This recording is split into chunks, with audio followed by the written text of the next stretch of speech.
It's a horrific massacre, the Tabin school massacre, 120 Palestinian lives taken out by the Israeli regime forces. This genocide just doesn't bottom out, just like Israel's thirst for murdering Palestinians, including the lies. Hamas operatives were the target, and the building was used as a control and command center, however, offering no proof.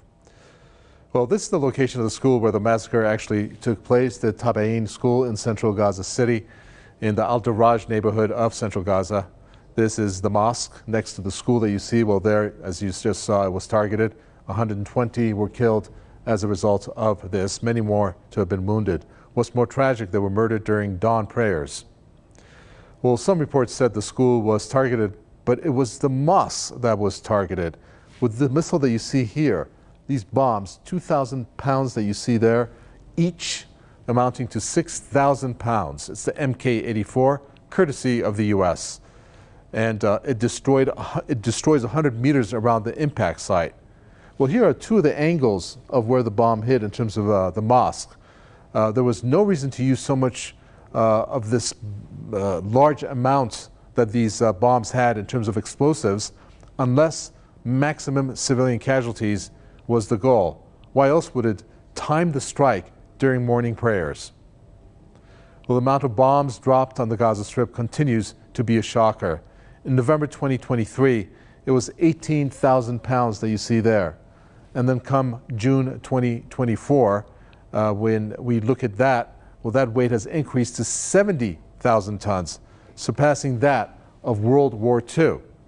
All of this courtesy of the U.S. U.S. complicity is overwhelming. It was in July of this year when it agreed to resume shipping the 500-pound bombs to Israel, stating that it would hold back supplies of the 2,000-pound bombs. Well, it turns out that the U.S. had already shipped 14,000 of these 2,000-pound bombs, the Mk-84. And also when it comes to the Mk-82, which is the 500-pound bombs, well, 6,500 of those had been shipped. The U.S. already had released also in an announcement $3.5 billion in military aid. And here is Israel's track record in targeting schools. Take a look at this. 4 consecutive days that you see over here, Saturday through Tuesday. These were schools that were bombed in different areas, and those are the death tolls that you see. Now for the month of August, you're looking at this over here. These are the schools that it had targeted, and the dates, and of course the tally, the death tally.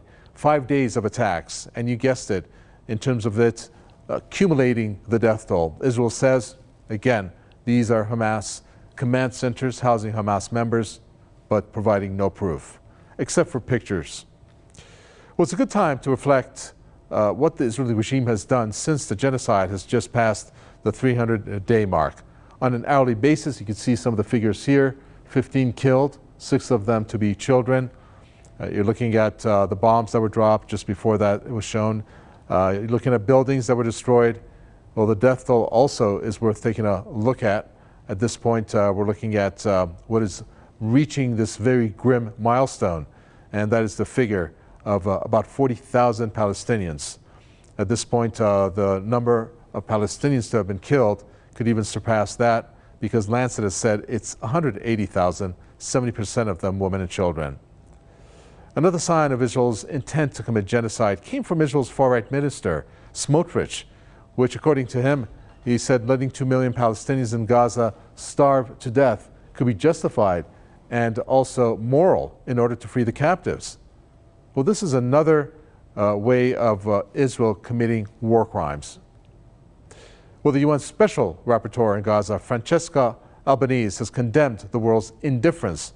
She said that Israel is genociding the Palestinians one neighborhood at a time. She added that one hospital at a time is what the genocide is including.